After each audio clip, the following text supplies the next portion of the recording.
ये कहानी है एक आदमी और उसकी 3 बेटियों की है। उसकी बीवी कुछ साल पहले वफात पा चुकी थी। उसकी तीनों बेटियां बहुत खूबसूरत थीं, मगर सबसे छोटी बेटी अपनी बहनों में सबसे ज्यादा समझदार थी। उसका नाम ज़ैनब था। करमदीन अपनी तीनों बेटियों से बहुत प्यार करता था। उसने कभी अपनी बेटियों को मां की कमी महसूस नहीं होने दी। वह अपनी बेटियों की हर ख्वाहिश पूरी करता था। अब करमदीन की बेटियां बड़ी हो चुकी थीं और अपने पिता के लिए खुद से खाना बनाने लगी थीं। जब करमदीन काम के सिलसिले में बाहर जाता तो उसकी बेटियां उसके लिए खाना तैयार करके साथ दे देती। उसी गांव में एक बेवा औरत भी रहती थी जिसकी एक बेटी थी। उस बेवा की आदत थी कि वह हर घर में कुछ ना कुछ मांगने के लिए चली जाती थी। जब करमदीन की बेटियां अपने पिता के लिए खाना बनाती तो वह औरत अक्सर उसी समय उनके घर आग मांगने के लिए आ जाती।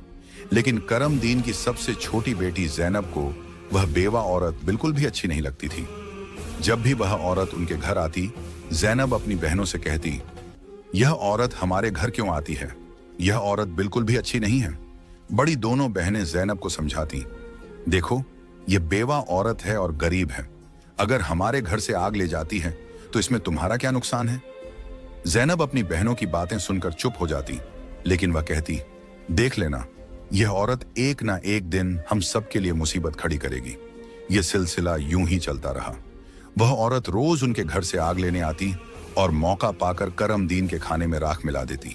करमदीन ने जब अपने खाने में खराबी महसूस की तो उसने सोचा कि उसकी छोटी छोटी बेटियां खाना बनाती हैं, इसलिए उनसे कोई गलती हो जाती होगी। वह अपनी बेटियों से बहुत प्यार करता था और यह बात समझ नहीं पा रहा था कि उसकी बेटियां उसका खाना क्यों खराब कर रही हैं। फिर एक दिन करमदीन ने सोचा, आज मैं अपनी बेटियों पर नजर रखूंगा। आखिर मेरी बेटियां अचानक से मेरे खाने में क्या मिलाने लगी हैं? जब करमदीन की बेटियां खाना बनाने लगीं तो वह छुपकर उन्हें देखने लगा। उसकी बड़ी बेटी साफ पानी से चावल धो रही थी, छोटी बेटी सालन बना रही थी और सबसे छोटी बेटी ज़ैनब बर्तन साफ कर रही थी, जिन बर्तनों में खाना डाला जाना था। कुछ ही देर में खाना पककर तैयार हो गया। खाने में कोई खराबी नहीं थी। करमदीन परेशान था, लेकिन फिर अचानक उसने जो देखा उससे उसके पैरों तले जमीन खिसक गई। उसने देखा कि वही बेवा औरत उनके घर आग लेने आई है और उसकी छोटी बेटी ज़ैनब उससे बहस कर रही है। वहीं उसकी दूसरी बहनें ज़ैनब को समझा रही थीं, कोई बात नहीं ज़ैनब, ये बेवा औरत है, इसे आग लेने दो, बड़ी बहन ने कहा। लेकिन उस बेवा औरत ने आग लेने के बहाने नजरें बचाकर करमदीन के खाने में राख मिला दी और सारा खाना खराब कर दिया। यह देखकर करमदीन को बहुत गुस्सा आया। दूसरे दिन करमदीन ने उस बेवा औरत को अपने घर बुलाया और गुस्से में पूछा, तुम्हारी हिम्मत कैसे हुई मेरा खाना खराब करने की? वह औरत बड़ी नाटकीय अंदाज में करमदीन के पास आई और उसके सीने पर हाथ फेरते हुए कहने लगी, अरे, मैं तो यह देख रही थी कि तुम सच में अपनी बेटियों से प्यार करते हो या नहीं। खाना खराब होने पर तुम उन्हें डांटते हो या नहीं। लेकिन तुम तो बड़े अच्छे इंसान निकले, अपनी बेटियों से बहुत प्यार करने वाले। तुमने तो मेरी चोरी फौरन पकड़ ली। अब मुझे यकीन हो गया है कि तुम अपनी बेटियों से बहुत प्यार करते हो। आइंदा ऐसा कुछ नहीं होगा। करमदीन उसकी बातों और उसके नाटक पर यकीन करने लगा, क्योंकि वह बेवा औरत खूबसूरत थी। करमदीन उसके व्यवहार से प्रभावित होकर कुछ भी कहने की बजाय उसे अपनी पत्नी बनाने का फैसला कर बैठा।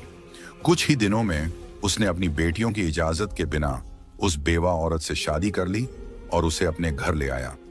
शादी के कुछ ही दिनों बाद वह बेवा औरत करमदीन की तीनों बेटियों से सख्त नफरत करने लगी। वह चाहती थी कि किसी भी तरह करमदीन की बेटियां इस घर से निकल जाएं। उसने उन्हें घर से निकालने के लिए तरह तरह के मंसूबे बनाने शुरू कर दिए। वह सोचती थी कि अगर बेटियां घर से चली जाएंगी तो वह और उसकी अपनी बेटी आराम से ऐश की जिंदगी जी सकेंगी। साथ ही करमदीन का पूरा ध्यान सिर्फ उसी और उसकी बेटी पर रहेगा। वह जानती थी कि करमदीन अपनी बेटियों से बहुत मोहब्बत करता है और उन्हें जरा भी दुखी नहीं देख सकता। उसकी अपनी बेटी हमेशा कीमती कपड़े पहनकर घूमती रहती थी, जिससे वह मॉडर्न लगती थी। लेकिन सौतेली मां ने करमदीन की तीनों बेटियों को घर का सारा काम करने पर मजबूर कर दिया। वह उन्हें ठीक से पेट भर खाना भी नहीं देती थी और धीरे धीरे उनकी दूसरी जरूरतें भी कम कर दी। तीनों बहनें हर समय दुखी रहने लगी। एक दिन 2 बड़ी बहनें रो रही थीं, तो ज़ैनब अपनी बड़ी बहनों के पास आई और कहने लगी, प्यारी बहनों, आओ हम तीनों कहीं बाहर चलें ताकि हमारा दिमाग फ्रेश हो जाए। फिर वह तीनों बहनें घर से निकल गईं और चलते चलते एक जंगल में जा पहुंची। वहां एक घने दरख्त के नीचे बैठकर वे रो रो कर अपनी मां को याद करने लगीं। इतने में उनके पास से एक अल्लाह वाले बुजुर्ग का गुजर हुआ। जैनब जमीन पर बैठी रो रही थी और कह रही थी, ऐ मेरे अल्लाह, हम मजलूम लड़कियां हैं और बहुत दुखी हैं। आप देख रहे हैं ना कि हमारी सौतेली माँ हम पर कितना जुल्म करती है। हम कितने दिनों से भूखे हैं। अल्लाह वाले बुजुर्ग पास ही खड़े होकर उनकी बातें सुन रहे थे। फिर वे जैनब से मुखातिब होकर बोले, बेटियों, तुम तीनों यहां इस दरख्त के नीचे रोज आती हो, तुम्हें क्या दुख है? तुम मुझे बता सकती हो? जैनब ने रोते हुए अल्लाह वाले बुजुर्ग को सारा वाकया सुना दिया। उनकी बात सुनकर बुजुर्ग को बहुत दुख हुआ। वे बोले, बेटी, यहां से थोड़ी दूरी पर मेरी झोंपड़ी है। मैं वहां रहता हूं और इबादत करता हूं। मेरी झोंपड़ी के बाहर एक अनार का दरख्त लगा है जिस पर पके हुए अनार लगे हुए हैं। तुम जाओ और उस दरख्त से जितने मर्जी अनार तोड़कर खा लो। यह सुनकर तीनों लड़कियां खुशी खुशी उस झोंपड़ी के पास पहुंची। उन्होंने देखा कि दरख्त पर बहुत ही खूबसूरत और रसीले अनार लगे हुए हैं। तीनों ने एक एक अनार तोड़ा और बैठकर मजे से खाने लगी। जब उनका पेट भर गया तो उन्होंने बुजुर्ग का शुक्रिया अदा किया और घर वापस आ गईं। इसके बाद जब उनकी सौतेली माँ उन्हें खाना नहीं देती तो वे रोज जंगल जाती और उन अनारों को खाकर अपना पेट भर लेती। धीरे धीरे उन्होंने अपनी माँ का दिया हुआ खाना बिल्कुल छोड़ दिया। अब उनकी सौतेली माँ सोचने लगी, मैं इन लड़कियों को खाने को कुछ नहीं देती। मैं इनसे इतना काम करवाती हूँ, उन्हें जलील करती हूँ, फिर भी इनके चेहरे पर एक अजीब सी चमक है। इनमें से कोई बीमार भी नहीं पड़ती, बल्कि इनकी खूबसूरती बढ़ती जा रही है। और मेरी बेटी, जिसे मैं इतना अच्छा खाना देती हूँ, वह उनके आगे बदसूरत लगती है। दूसरे दिन जब वह लड़कियां जंगल की तरफ गईं, तो सौतेली माँ ने अपनी बेटी को उनका पीछा करने के लिए भेज दिया। जब तीनों लड़कियां अनार तोड़कर खा रही थीं, तो जैनब ने अपनी सौतेली बहन को देख लिया। उसने बाकी बहनों से कहा, यह लड़की हमारा पीछा कर रही है, मैं इसे यहां से भगा देती हूं। फिर जैनब ने अपने हाथ में पकड़ा अनार छुपा लिया और बोली, अगर यह सब कुछ अपनी मां को बता देगी तो यह हमारे लिए परेशानी का कारण बन सकती है। लेकिन जैनब की दूसरी बहनें बोली, जैनब, तुम कैसी बातें कर रही हो? यह बेचारी बेकसूर है। जैनब की बड़ी बहनें बोली, हमारी सौतेली मां तंग करती हैं, यह तो हमें कुछ नहीं कहती। इसके बाद तीनों बहनों ने अपनी सौतेली बहन को पास बिठाया और उसे एक अनार पकड़ा दिया। लेकिन सौतेली बहन ने अनार नहीं खाया और जल्दी से अपनी मां के पास जाकर कहने लगी, मां, वे लड़कियां भूखी नहीं रहती, वे तो जंगल में एक दरख्त से अनार तोड़कर खा लेती हैं। उसी दरख्त के पास एक बुजुर्ग भी इबादत कर रहे थे और उन्होंने भी उन्हें रोकने की कोशिश नहीं की। यह सुनकर सौतेली मां को बहुत गुस्सा आया। वह सोचने लगी, मैं इन लड़कियों को अनार खाने से कैसे रोकूं? पूरा दिन वह गुस्से में ही रही। जब शाम को करमदीन काम से घर वापस आया तो उसने अपनी बीवी को परेशान देखा। वह बोला, तुम्हें क्या परेशानी है? क्यों इतनी उदास बैठी हो? वह कहने लगी, मेरे सिर में बहुत तेज दर्द है और यह किसी दवा से ठीक नहीं होगा। करमदीन ने पूछा, तो फिर कैसे ठीक होगा? वह तुरंत बोली, जंगल में एक अनार का दरख्त है जिस पर लाल लाल अनार लगे हैं। अगर तुम उस दरख्त को जड़ से कटवा दो और उसकी जड़ें उबालकर दवा बना लो और मेरे माथे पर लगाओ तो मेरा सिर दर्द ठीक हो सकता है। करमदीन ने कहा, बस इतनी सी बात। फिर उसने कुछ आदमियों को बुलाया और उन्हें पैसे देकर कहा, जंगल में एक अनार का दरख्त है, तुम लोग उसे जड़ से उखाड़ फेंको और उसकी जड़ें मुझे लाकर दो। कुछ ही घंटों में वे आदमी उस दरख्त को जड़ से उखाड़कर उसकी जड़ें करमदीन के पास ले आए। करमदीन ने जल्दी से आग जलाई और उन जड़ों से दवा बनाकर अपनी बीवी के माथे पर मलने लगा। थोड़ी ही देर में उसकी बीवी कहने लगी, अब मुझे आराम है। अगले दिन जब तीनों बहनें जंगल गईं, तो उन्होंने देखा कि अनार का दरख्त किसी ने जड़ से उखाड़ दिया है। यह देखकर वे बहुत परेशान हो गईं और सोचने लगी, अब हम क्या खाएंगे? तभी वे तीनों लड़कियां वहीं बैठकर रोने लगी। उनके रोने की आवाज सुनकर अल्लाह वाले बुजुर्ग अपनी झोंपड़ी से बाहर आए। वे समझ गए कि लड़कियां क्यों रो रही हैं। वे बोले, इसमें रोने की क्या बात है? अल्लाह तुम्हें इससे भी बेहतर कुछ देगा। फिर अल्लाह वाले बुजुर्ग ने अपनी उंगली से जमीन की तरफ इशारा किया और वहां पर एक छोटी सी नदी बन गई जिसमें पानी की जगह दूध बह रहा था। उन्होंने उन लड़कियों को एक मिट्टी का प्याला दिया और कहा, जहां से जितना मर्जी हो दूध पियो। लड़कियां बहुत खुश हुईं और मिट्टी के प्याले में दूध भरकर पीने लगीं। जब उनका पेट भर गया तो वे बुजुर्ग का शुक्रिया अदा करके घर वापस आ गईं। इसके बाद उनका रोज का यह मामूल हो गया कि वे तालाब के पास जाती और मिट्टी के प्याले में दूध भरकर पी लेती। उनकी सौतेली माँ उनकी सेहत देखकर हैरान थी। उसने अपनी बेटी को बुलाया और कहा, मैंने तो जंगल से अनार के दरख्त का नामो निशान मिटा दिया था, फिर भी इन लड़कियों की सेहत पर कोई असर नहीं पड़ा। मैं तो इन्हें पेट भर खाना भी नहीं देती। आखिर ये ऐसा क्या खा रही हैं जिससे इनकी सेहत इतनी अच्छी हो रही है? उसने अपनी बेटी से कहा, इनका पीछा करो और पता लगाओ कि ये क्या खाती हैं। लड़की फिर से अपनी बहनों का पीछा करते हुए जंगल में गई। जब तीनों मिट्टी के प्याले से दूध पी रही थीं, तो जैनब ने पीछे मुड़कर देखा। उसने अपनी सौतेली बहन को चुपचाप खड़ा देखकर बाकी बहनों से कहा, देखो ये लड़की फिर हमारा पीछा कर रही है। जैनब ने अपनी बहनों से कहा, तुम लोग जल्दी उठो और इसे यहां से भेजो, क्योंकि अगर इसने हमारे तालाब को देख लिया तो यह घर जाकर सब बता देगी और फिर घर में हंगामा खड़ा हो जाएगा। लेकिन जैनब की बड़ी बहनों ने उसे डांटते हुए कहा, तुम्हारा आखिर मसला क्या है? माना कि हमारी सौतेली माँ हम पर जुल्म करती है, लेकिन इसमें इस बेचारी का क्या कसूर? जैनब यह सुनकर चुप हो गई। इसके बाद तीनों ने अपनी सौतेली बहन को नदी के पास बिठाया और मिट्टी के प्याले में दूध भरकर उसे दिया। उस लड़की ने दूध पिया और जल्दी से अपनी माँ के पास पहुंचकर तालाब और दूध वाली पूरी बात बता दी। सौतेली माँ को यह सुनकर बहुत गुस्सा आया। उसने अपने गांव के कुछ आदमियों को बुलाया और कहा, तुम जितने पैसे चाहो मैं तुम्हें दूंगी, लेकिन तुम्हें जंगल में जाना होगा। वहां एक बुजुर्ग की झोंपड़ी और तालाब है। तुमने वो झोंपड़ी खत्म कर देनी है और तालाब में मिट्टी डाल देनी है। बदले में तुम्हें बहुत पैसा मिलेगा। कुछ ही देर में वे आदमी उसकी मर्जी के मुताबिक सब कुछ करके लौट आए। वह औरत अब बहुत खुश थी। अगले दिन जब तीनों बहनें जंगल में गईं, तो उन्होंने देखा कि वहां न तो तालाब है और न ही बुजुर्ग की झोंपड़ी। यह देखकर उन्हें पहाड़ जैसा दुख हुआ। वे वहीं बैठकर रोने लगीं और भूखी प्यासी अपने घर लौट आईं। उनकी सौतेली माँ यह देखकर बहुत सुकून महसूस कर रही थी। एक दिन वह फिर बीमारी का बहाना बनाकर लेट गई। शाम को जब करमदीन घर आया तो उसने अपनी बीवी को प्यार से कहा, चाहे मेरा सब कुछ बिक जाए, लेकिन मैं तुम्हें कुछ नहीं होने दूंगा। तुम्हारा इलाज सबसे अच्छे डॉक्टर से करवाऊंगा। लेकिन उसकी बीवी कुछ और ही चालें चल रही थी। उसने कहा, आपको इतना कुछ करने की जरूरत नहीं है। मेरी जिंदगी बचाने के लिए बस एक छोटा सा काम करो। करमदीन बोला, जल्दी बताओ क्या करना है, मैं वही करूंगा। उसकी बीवी बोली, तुम अपनी तीनों बेटियों का खून निकालकर मेरे हाथों और पैरों की हथेलियों पर मल दो, तभी मैं ठीक हो सकती हूं। यह सुनकर करमदीन की आंखों में आंसू आ गए, क्योंकि वह अपनी बेटियों से बेहद मोहब्बत करता था। वह चुपचाप कमरे से बाहर निकला और अपनी बेटियों को ढूंढने लगा, लेकिन बेटियां घर में नहीं थीं। वह परेशान होकर उन्हें ढूंढते ढूंढते कब्रिस्तान पहुंचा। वहां उसने देखा कि उसकी तीनों बेटियां अपनी मां की कब्र के पास बैठकर रो रही हैं।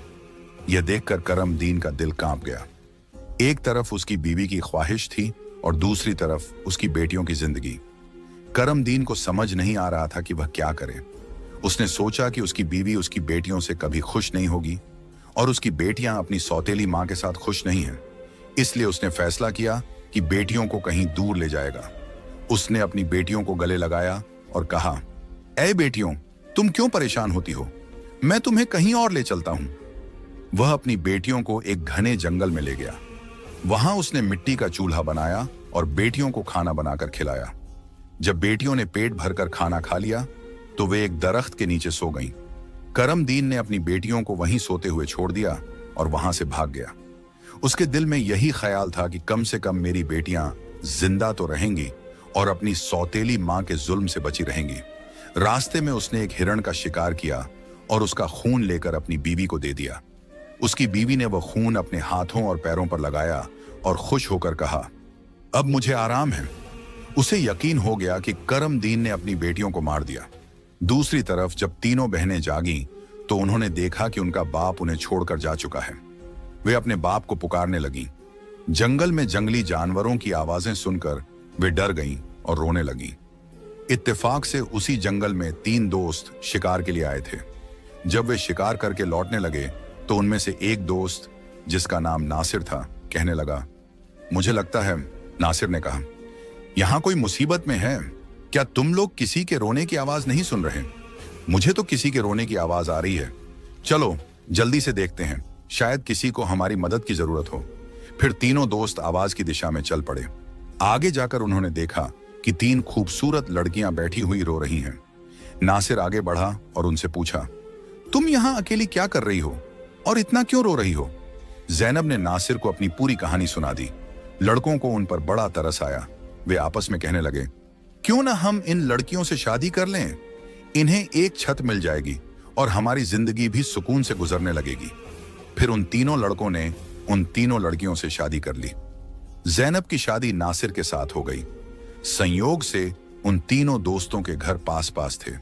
तीनों बहनें खुशी खुशी अपने अपने घरों में रहने लगीं। 1 साल के बाद जैनब के घर में बेटे की पैदाइश हुई। ये देखकर नासिर के दोस्त और जैनब की बहनें बहुत खुश हुईं। धीरे धीरे जैनब का बेटा 2 साल का हो गया। एक दिन नासिर ने अपने दोस्तों से कहा, मेरा आज फिर जंगल में शिकार करने का मन हो रहा है, चलो शिकार पर चलते हैं। लेकिन उसके दोस्तों ने मना कर दिया और कहा, हमें तो किसी जरूरी काम से जाना है, हम तुम्हारे साथ जंगल नहीं जा सकते। नासिर ने जैनब से इजाजत ली और अकेला ही जंगल में शिकार के लिए चला गया। लेकिन इसके बाद कई दिन गुजर गए और नासिर घर वापस नहीं आया।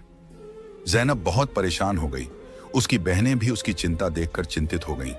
जैनब के जीजा नासिर के दोस्त ने उसे तसल्ली देते हुए कहा, तुम फिक्र मत करो, हम नासिर को ढूंढकर जरूर वापस लाएंगे।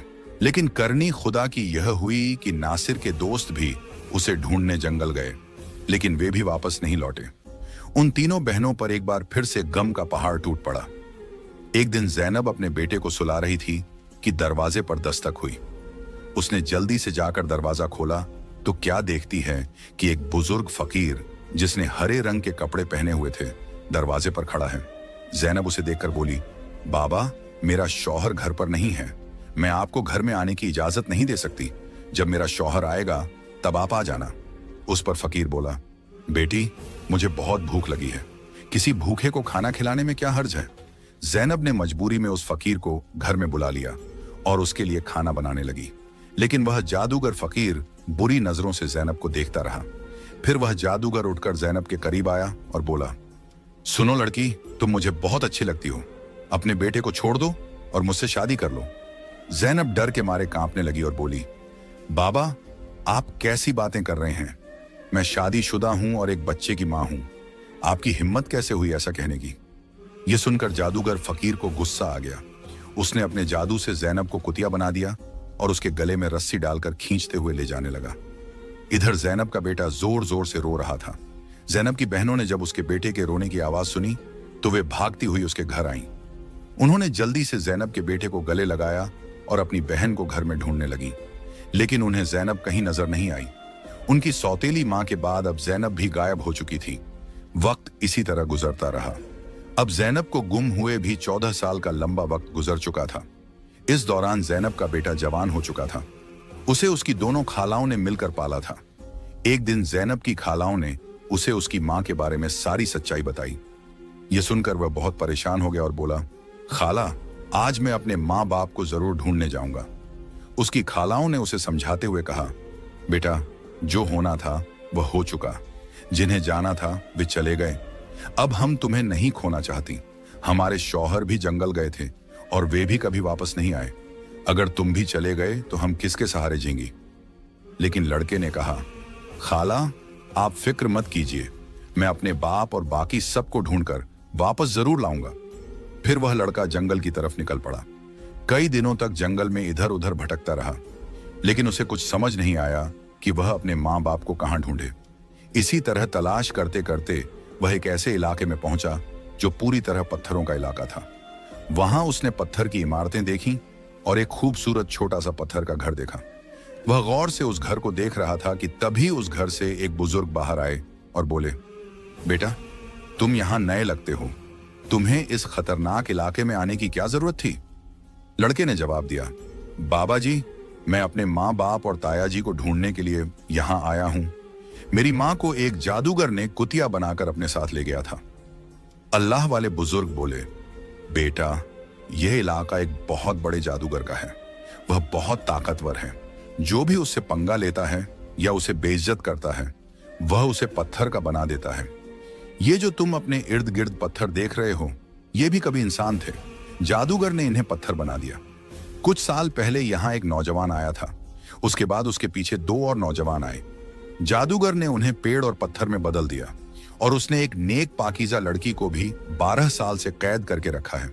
वह जादूगर उस लड़की से शादी करना चाहता है, लेकिन वह लड़की किसी भी तरह मान नहीं रही।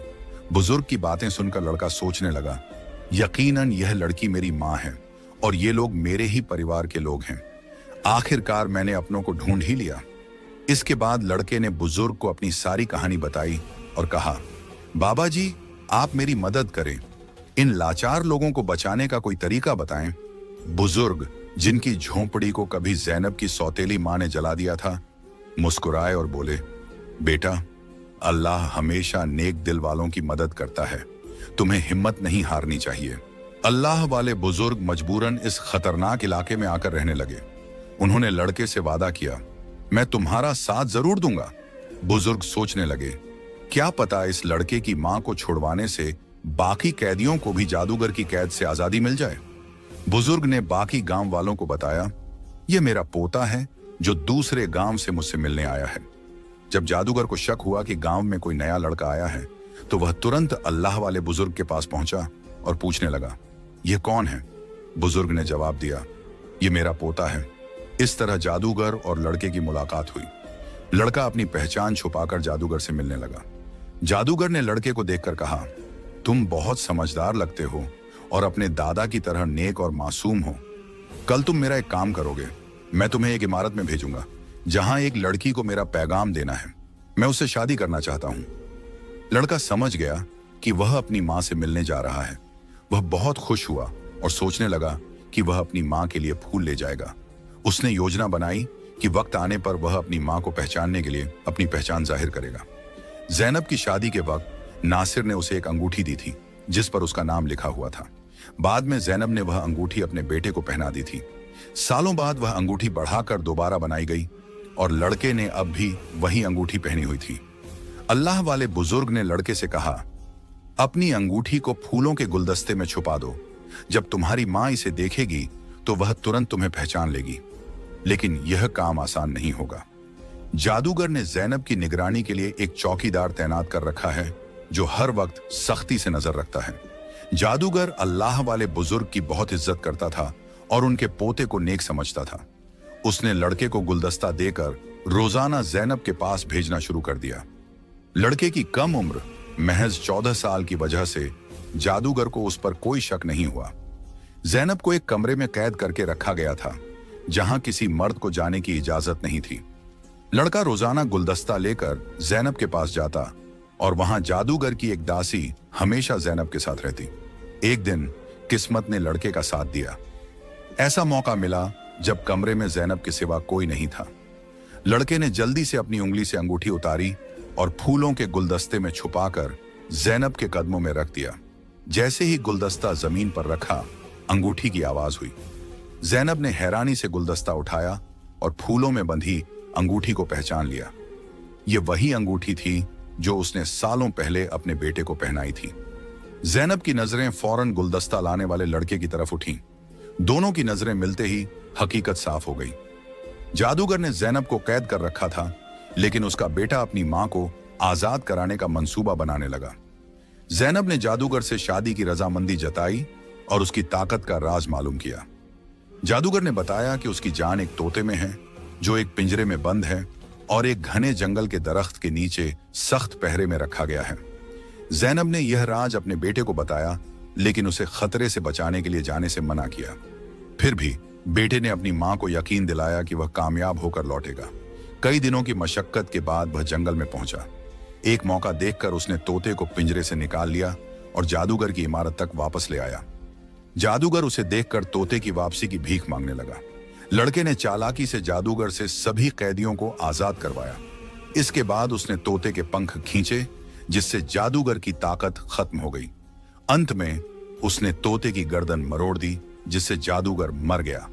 लड़के ने अपनी मां जैनब, पिता नासिर और बाकी सभी कैदियों को आजाद कराया। फिर वह सब अल्लाह वाले बुजुर्ग के पास पहुंचे। सबने बुजुर्ग का शुक्रिया अदा किया और अपने घर लौट आए। जैनब की बहनें अपने शौहर से मिलकर बहुत खुश हुईं, जो जादूगर की कैद में सालों तक रहे थे। उनके पिता, जो अपनी बेटियों को खोने के गम में डूबे थे, उन्हें सही सलामत देखकर खुशी से रोने लगे। उन्होंने बेटियों से माफी मांगी और बताया कि उनकी बीवी की साजिशों की वजह से यह सब हुआ। बेटियों ने अपने पिता को तसल्ली दी और कहा, हम अपनी जिंदगियों से खुश हैं।